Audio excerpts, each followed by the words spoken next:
breakout session. We have some young folks here, young folks who decided they felt comfortable talking a little bit about what it takes to stay in Washington County and choose to live in Washington County and what kind of barriers they're facing. And this came out of a conversation I was having with my daughter who was 20 and really wants to stay and live in Washington County, and she's struggling to think about whether or not that's possible. And it kind of branched out into a bigger conversation, and this is one of the things that it does seem to be challenging us, and I'd really like to thank you all that are in high school and in your late teens for exploring this, and I really hope that you feel comfortable to be part of the conversation. So I've asked Brooke Hatchie, who is our SCEC broadband coordinator, Jillian Taylor, who runs a digital marketing business over in Cutler, right? Yeah.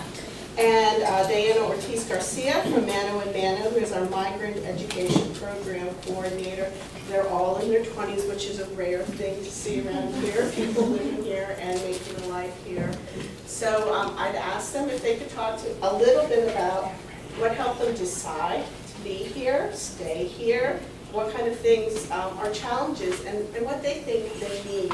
And then we're going to open it up to a conversation when I hope you all get into the conversation, talk about what you perceive the needs are and how we can start to meet some of those needs and make this place a place where people want to and can stay and live here and have really productive lives and insert all that energy, enthusiasm, and creativity that our younger communities have. So I'm going to pick on Jillian first because I know she's strong and she's not afraid. She has toddlers. Yeah, I'm not afraid of everything. So maybe just a couple minutes just to tell us about what made you think about staying and what makes it hard and what makes it easy. Yeah, sure. Okay, so when I was in high school, my senior year, I could not wait to get out of here. I was like, yes, I gotta get out of here in order to be successful. And then I did my first year of college just outside of Boston, and then I came home that summer and I fell in love with a lobster fisherman, and I was like, well, crap, how am I gonna be successful now? Like, if I have to stay here, like, what am I gonna do? So I transferred, finished my degree online at UMM. I did fully online so that I could continue to work full-time as well in order to pay for school. And all the things that life costs. So that's kind of how I decided to come back and stay. But then it took me a little while to figure out, like, okay, how am I going to be successful? What are the I had no idea really what I wanted to do. But I did know that most people who have good jobs, steady jobs around here were like, okay, I could be a teacher. I could work at a bank, or I could work at a hospital, and none of which really interested me, but I dove into teaching. And then it was actually a mentor at Chai Savings Bank, Tracy Sanborn. She grabbed me one day and was like, you're gonna come work for me. And I was like, okay, I guess it'll look good on my resume. And I went, and she just threw me into the marketing world, and I loved it. And I figured out that that was the thing that I wanted to do, switched my degree over to business with a concentration in marketing, and then I worked through different jobs. So I've worked with Jen at SCEC, I've worked at Washington Academy, and I've also worked at Tri Savings Bank, kind of doing all this marketing stuff. And then I realized that after I had kids, I'm like, childcare is holy smokes expensive. And how am I going to earn enough money to stay in the workforce and like actually earn money on top of childcare? So I ended up starting my own marketing business because that allowed me to be flexible with hours and things like that, and earn more money by working on my own. So that's kind of how I got where I am right now. So what do you need or would make your life easier?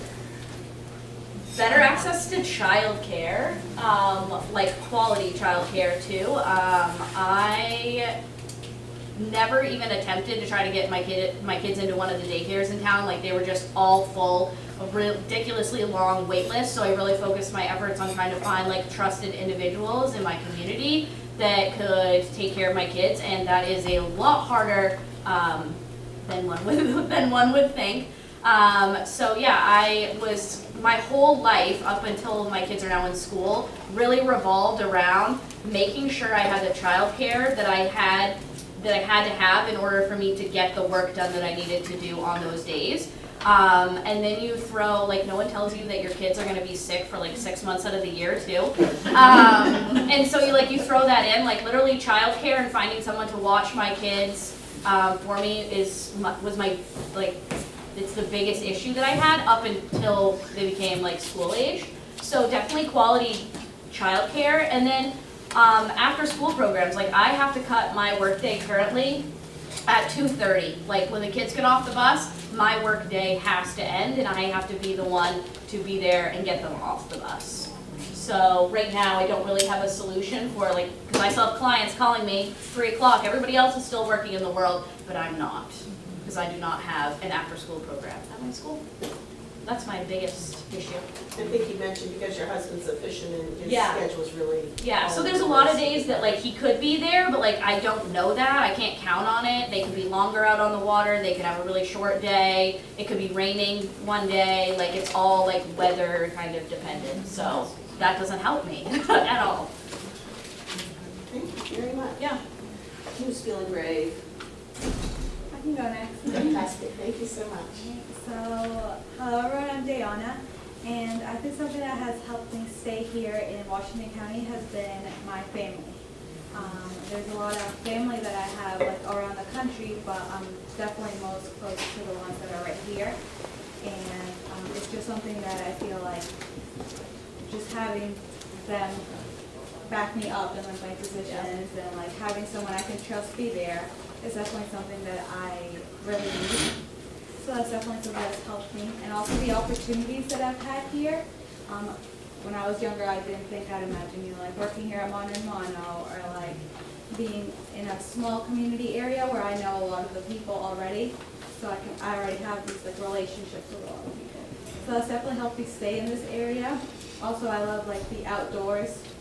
So like the seasons changing, the summers. It's all something that I really fell in love with since I started living here. And and also the school I go to, I also study at the University of Maine. So I think it's pretty affordable for college. So that's definitely also helped me get my degree while I'm also working, and just the flexibility of having them online and then a couple like on campus if I wish to be on there. So that's definitely helped, all this has helped me stay right here in Washington County. What else would you like me to share? Challenges. For me, it's definitely the affordable housing. It's definitely really hard, especially where I'm living in Millbridge, and I'm working in Millbridge, so it's like the area is very hard to find housing. And if I want to like live off by myself, it's hard to find rent because it's extremely expensive. So that's definitely something that has made me see like other different areas. It's made me consider like heading off to a different place just to see, if there's better housing or different options for living. Thank you very much. Brooke, tell us about your journey. So I was born and raised in Addison, Maine. I started working at the age of probably 14 after school and on the weekends. I was at a lobster wharf. So I double paid, weighed lobsters, all of that up until I graduated college. During high school, I also got my CNA license, so that helped set me up for after high school. One of the big challenges, though, was while I was in high school, I was also partying. That's what I did in my spare time, and like most of my friends that I was partying with during those times, that's what they're still doing now, if they stay here. So that's definitely a big challenge for people who are my age now, even though I graduated high school in 2015. So I continued to work after high school doing, working at the lobster wharf and being a CNA, both in a nursing home and in home health care. the Lobster Wharf closed, the nursing home closed. The lady I was taking care of ended up passing away, but I, at this point, had just finished my college degree. And I was fortunate enough to get a job with the state of Maine. However, I was still not making a living wage, or close to a living wage, actually. So that forced me to also work overnights while having my son, who is now 3. So I continued that for 5 years. I just had my daughter. I'm fortunate enough to have parents who were my childcare, and still are. I did just get my son into daycare after 2 years on a wait list for part-time, just to get him socialized. And that's $80 a week. He's sick today and tomorrow. It's still costing me $80 a week. So that's really my story. It took me, so I graduated college 5 years ago. Recently, I have switched employers. I'm finally making a living wage. I know it might be distasteful to talk about finances, but that's a big barrier here and why a lot of people are leaving. An interesting thing that popped into my head when these guys were talking, when I graduated high school in 2015, I think there was probably 2 or 3 students who said they weren't going on to further their education. I, while working at the Career Center, called the same high school I graduated from last year, and there was 12 students going on to further education, 3 going into the military, and there was over 20 who weren't furthering their education at all at that point. So that's just another interesting statistic. So one of the things that really caught my eye when Brooke was telling me about her life is that she spent 3 years working 2 jobs, pretty much 24 hours a day, to take care of her child. It just kind of blew my mind that people have to grind it out that hard just to make ends meet, and it's just obviously completely unsustainable. So these came up, and I was wondering, we had a 4th person who was coming, and she told me, well, I may or may not make it because I'm moving. No. And I said, well, then come at least and talk about why you're moving. And she said the long and the short of it is, she had student loans, she couldn't find a good job here, and she couldn't find housing, she's poor. And it's just like heartbreaking because she's a wonderful, smart person, and she would have been a great asset to our community. And it's just, but I think that's one of the things we're seeing is I can't make ends meet here. Since we have some high school students here, I was wondering if any of you would like to give us your perspective on what challenges you see about staying here, why you might not be considering staying.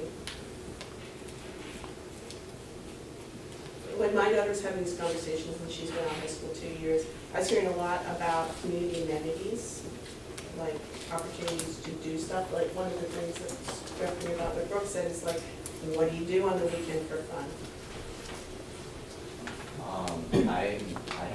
I actually moved here for school here. So you came for the school? Yeah. I have no idea what I'd like to do for a job. So Do you plan to stay in the area maybe or I not? don't know. That's some of the others of you. Was it her when you get on the weekend? Yeah? That's So there's some sports. And Ride around with friends. You want to talk to that girl? So I'm happy to.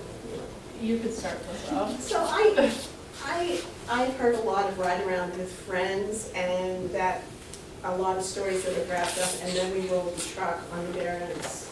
And, you know, we do have, like, the second thing that kills young people in our region after opioids is car accidents. So, and my daughter was the same way. She's like, there's nothing to do but drive around and, like, smoke in the car. So to build off of that a little bit, I mean, that's what we did for fun in high school. obviously there was alcohol involved. I didn't develop a dependency to that. My brother did.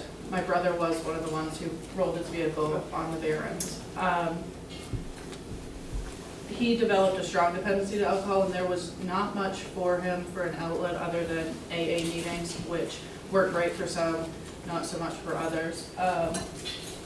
The only out for him was to leave. He enlisted in the Army, and it was clear to everyone in our lives that he had a better chance doing his 2 tours in Afghanistan than he had staying in Downeast, Maine. I think I thank you for sharing that, right? I just can't believe that that's the best choice we can offer young people.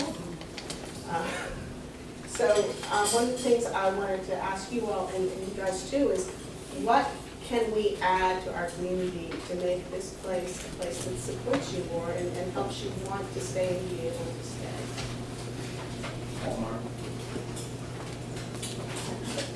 Okay.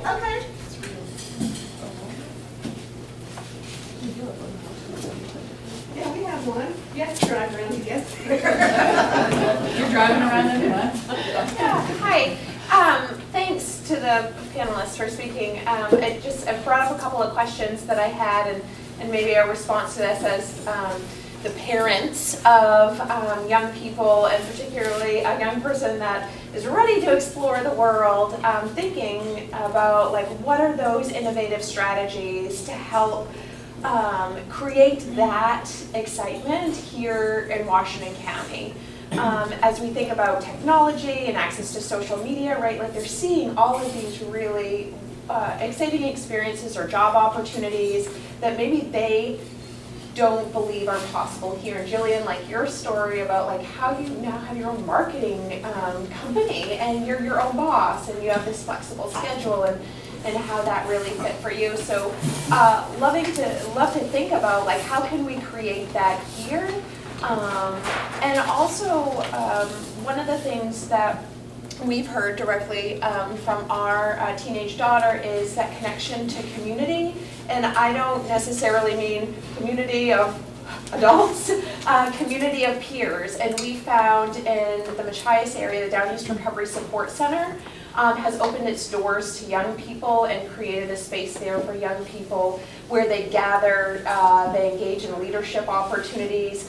They have an Xbox and they kick back and they have a snack box. And it's become kind of this like community space at a recovery center. So it has this twofold strategy of exposure to prevention and recovery supports and individuals that may have been impacted by substance use disorder as adolescents and now are in recovery as adults, but also just a space for youth to gather and make it their own. And so that's what we've continued to hear from her is this like, we need community, but it's not what the 40-year-old mom thinks is community, it's what we tell you is community.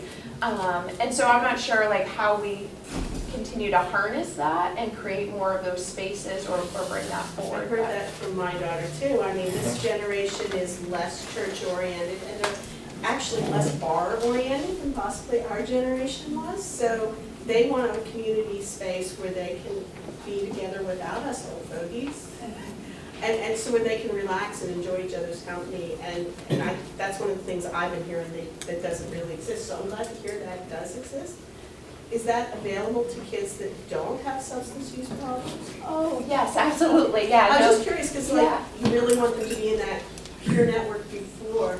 Yeah, so that's open to all youth. Actually, in attendance right now, it's like ages 8 to 14.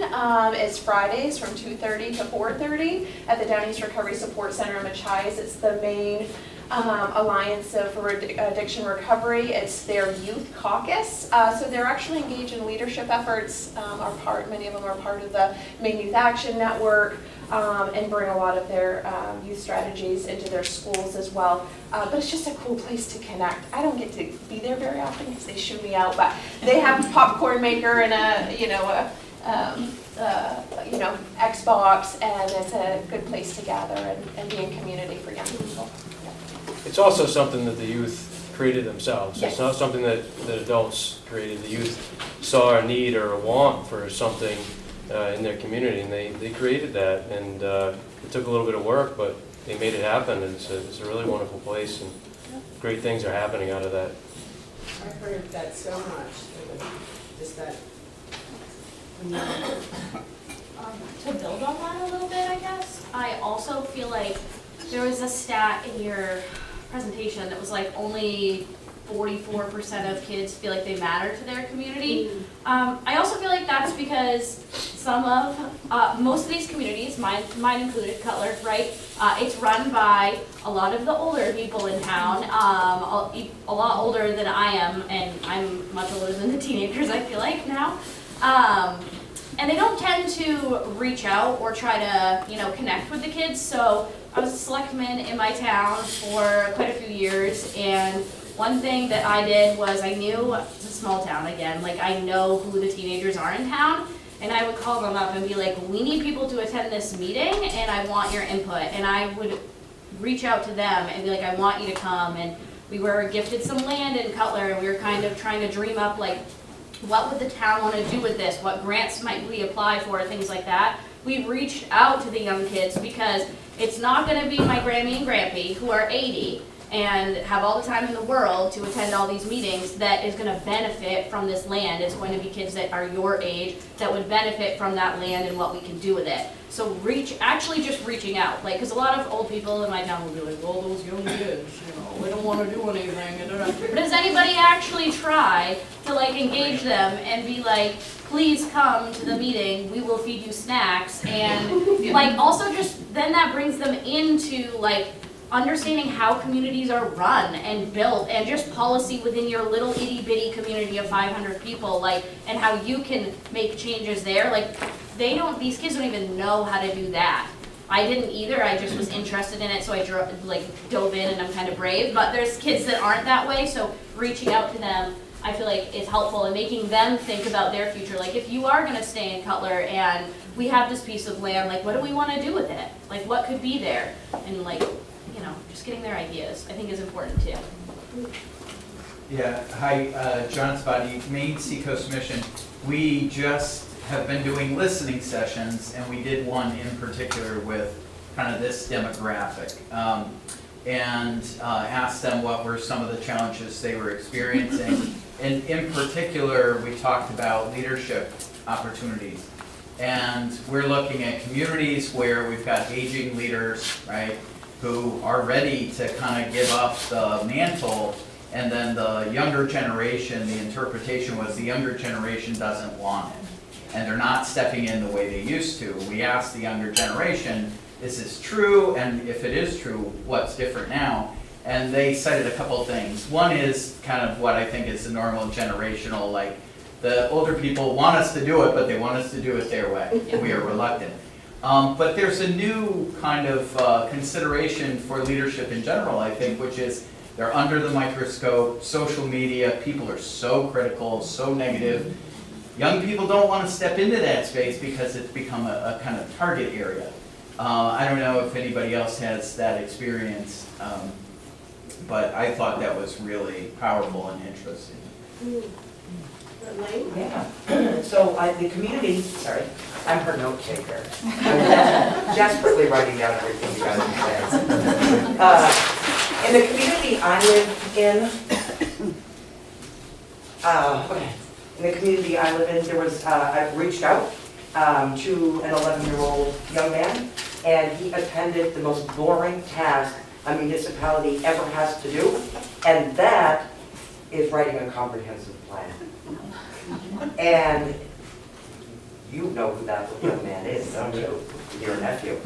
The other thing is, the same community that I live in did to me, and speaking of aging and being told what to do, sorry, but being told what to do, and what the adults in the room want you to do, the community I live in, you'll get fined if you take your skateboard down the sidewalk or on the street.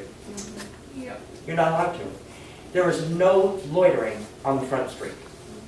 There's all these walls and all these seating areas, not for you. Is that how you guys do? a little bit, like the, kinda?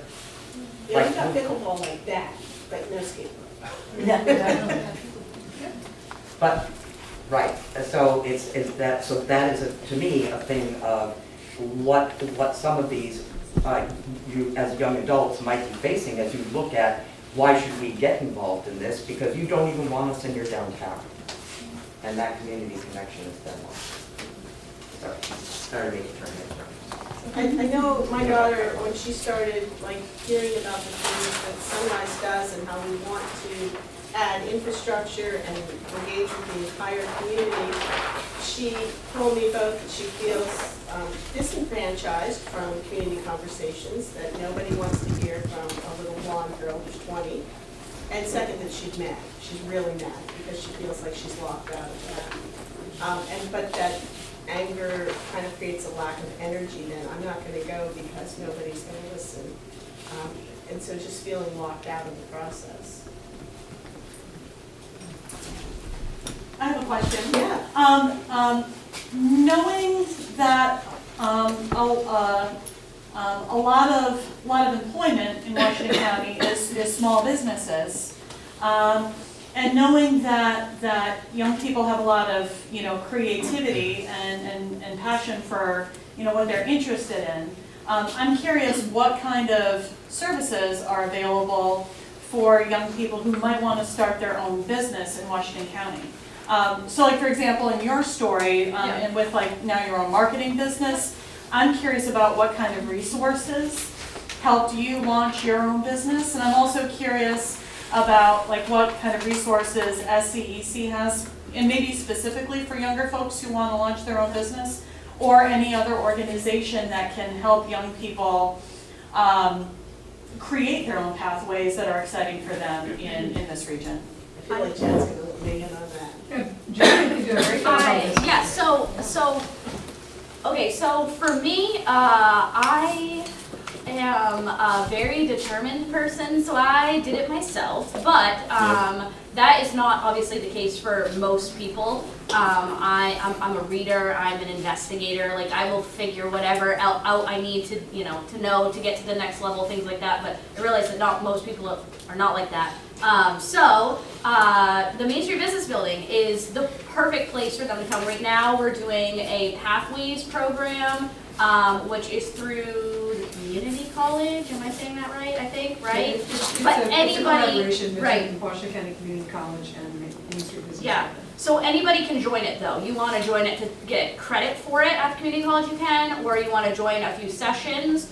They have sessions, so we'll do a 1.0 and a 2.0, and you'll kind of learn about like business structure, accounting. You're going to hear from lots of people who have had businesses before, so kind of like the mentoring aspect of that. And then just learning about different things. Like I speak in the 2.0 section about marketing and some different like simple tactics that you can use. And then also at the Main Street Business Building, you've got business counselors. You've got PTAC counselors, which if you're interested in government contracting, which don't count that out, there's way more contracts that the government does than you even know about. All kinds of things like that. So I would say that's why that building was built, and that we'd love to funnel like young people who are interested in starting their own business in there. Also, there's always people in your community that are willing to sit down with you. I have young kids. I don't have enough money to do like a paid like internship thing like that with me, but I'm always willing to have a tag along with me. If someone is interested in marketing, interested in starting their own business, they can tag along with me for the day. I'll throw them in the passenger seat and they can go to all my meetings with me, things like that. I have done that probably a dozen or so times with teenagers in the area. But I'm not alone either. Like if you ask small business owners, more of them are willing to say yes than there are no. But just asking, because there's no like formal program necessarily that I'm in to do that. So just to tag on with Julian, the services at the Main Street Business Building and the Pathways classes, it's free. Oh, yeah. So there's no cost. And for students, especially if you want to go on to college, if you can do the Pathways courses for college credit, that credit is also free. And you meet the advisors and the people who are on the ground who really can help you so that you can continue what you're doing. you could really do something with it as opposed to just taking a class. So it's much more intensive than just that, or much more useful than a book. Yeah, yeah, oh, definitely, yeah. Space too, office Just space and all the things. A question on that related, do the high schools in the area make their students aware of the Main Street Business Building? It's brand new, it just Yeah. opened. I know So that they hopefully did they have a will. high school the other day.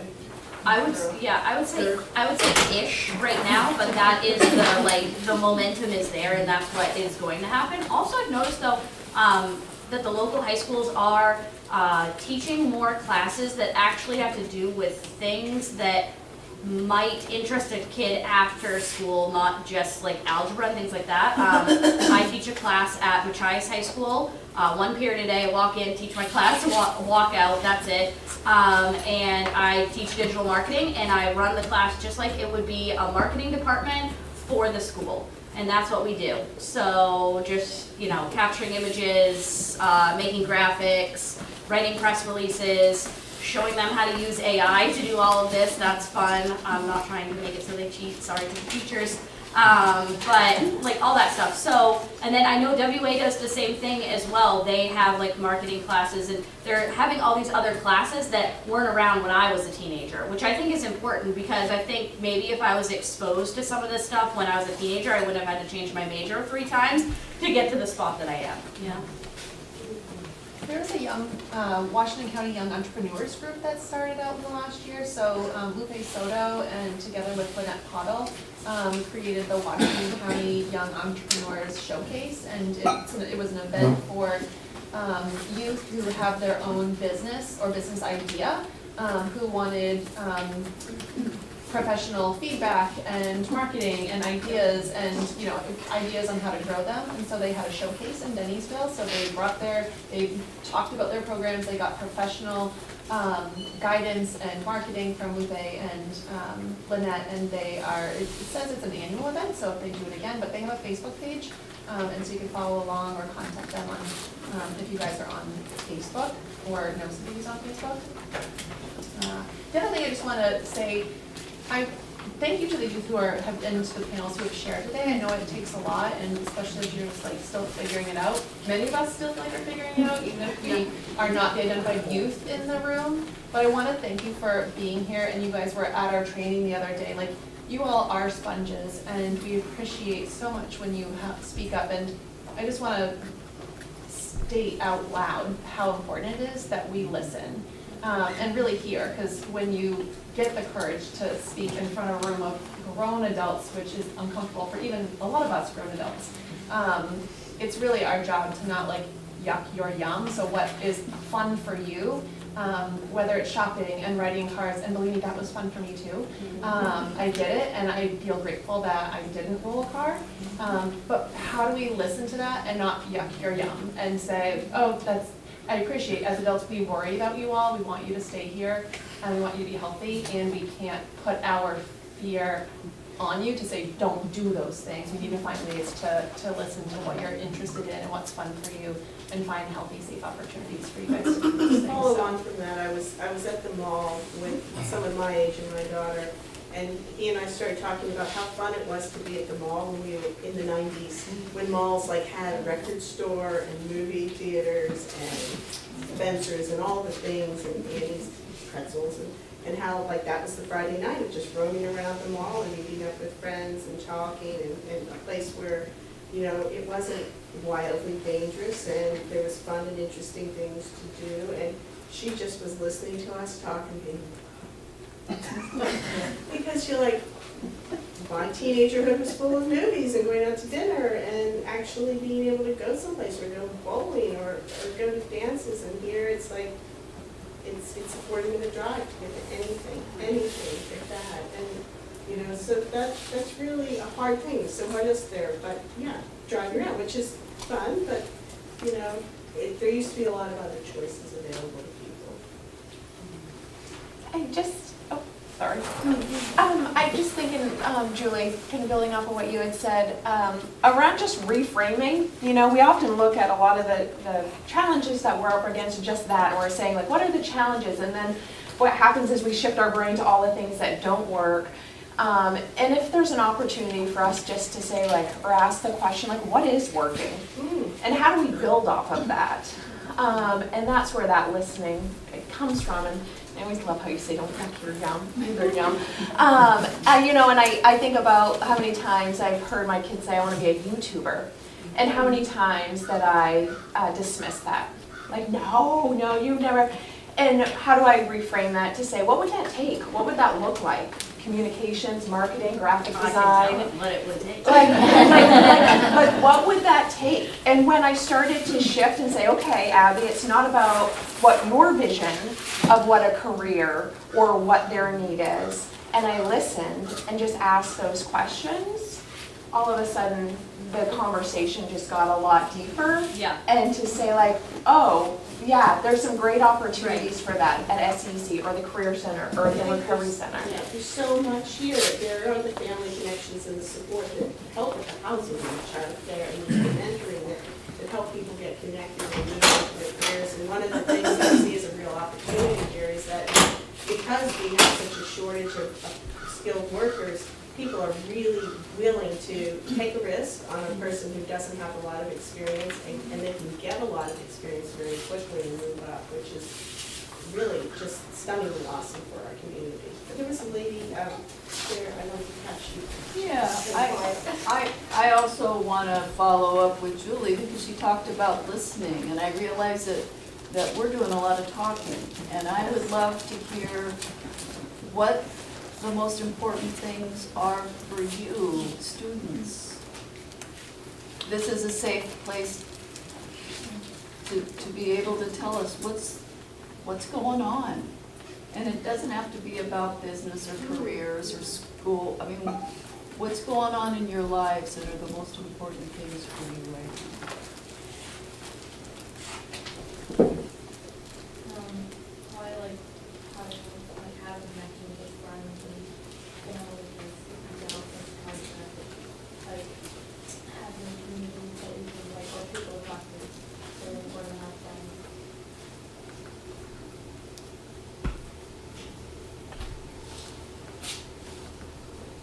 Do you think since COVID happened, that's been more challenging? Like in my experience, not really, but just because Maine or like where I live is really big rural, and so it's really, I don't know, already really far from everybody. So it doesn't make no difference have to drive to look for somebody or something, but especially when you're isolated and your friends are isolated, it's easier to stay with them. Yeah, like, I moved here from Texas in January and I lived in a city. And coming here, if you didn't grow up and have friends at school, it's really hard to make friends. Because you can't find friends outside of school because there's nowhere to go. And so it's very hard to form a community with people if you didn't already grow up here. That's the truth. Gosh. Not only that, but most of my friends, like, through elementary school were my family, like, literally we were related. So that's really hard for an outsider, I think, to walk into, because nothing you can do can make that connection. And I know for my daughter who's a little older than you, COVID meant she didn't have 2 years of high school, her last 2 years, so now when she wants to connect, she's like, I don't even know these people. I haven't seen these people in 3 years. So. On a different level, I feel like I experienced the same thing. I realized that I'm gonna be 30 and you're probably like 15, but I think that depending on when you have kids too, like I have a ton of friends that still don't have kids. They might not even be married or have a significant other, anything like that. And it's harder to have those friendships now. And so finding people that have like kids and the same values that I do and things like that, that's very difficult around here. And I don't have a solution to that I have found yet, other than reading other people's Facebook statuses and being nosy, right? Like, that's all I can do.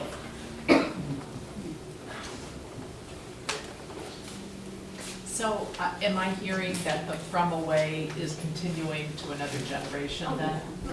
Most definitely, yeah. So but there's more and more people coming from away, so it still doesn't matter, huh? Okay. I had a quick question for the young people. Everybody keeps talking about Facebook. I really want to know. Do you guys still use Facebook? Marketplace. I thought we might be dating ourselves here. So if I wanted to reach out to you, not that you want me to, if we had information to share with you about resources or activities, what platform would we use? Well, me personally, probably like Instagram or something. Instagram? You can message people that would follow. Anybody else? Because I'm the regional broadband coordinator, and that's all I do all day long, is broadband. She helps people get cheap internet. No, that's Brooke. You mixed us up. Instagram, is there anything else? I personally don't really use like any social media. Yeah, me either. And How do you get news about what's going on? Do you actually, do you watch television, do you read papers?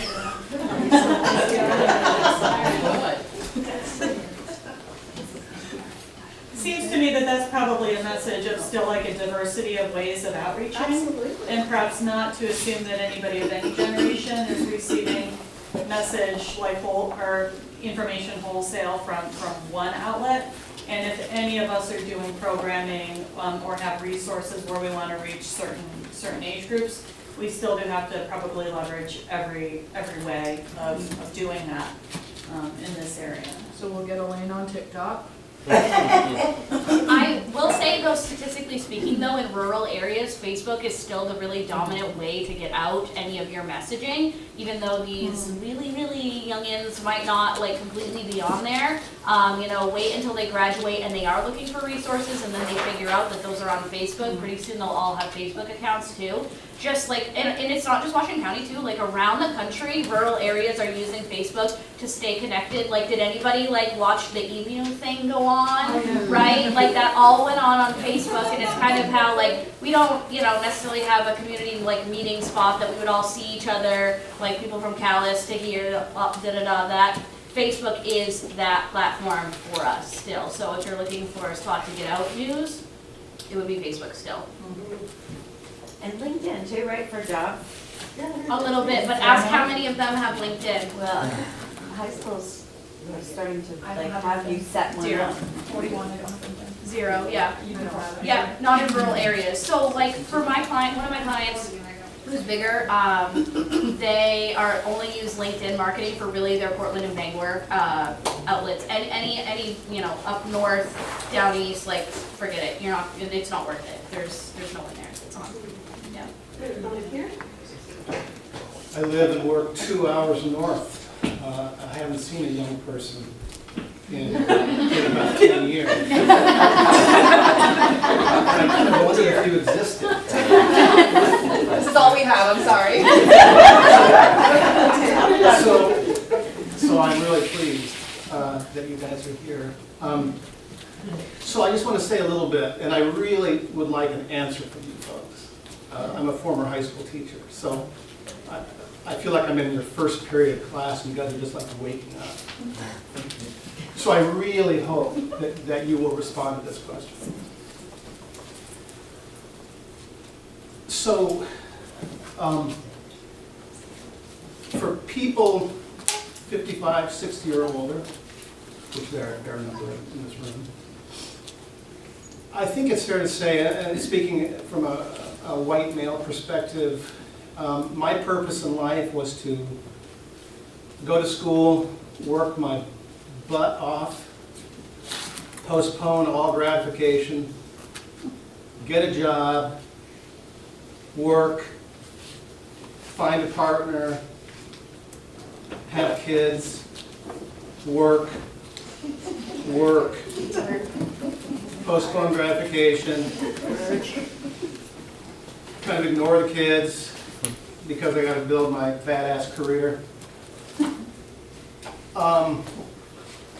You then look to retire, and that's when the fun begins, unless you get sick or ill.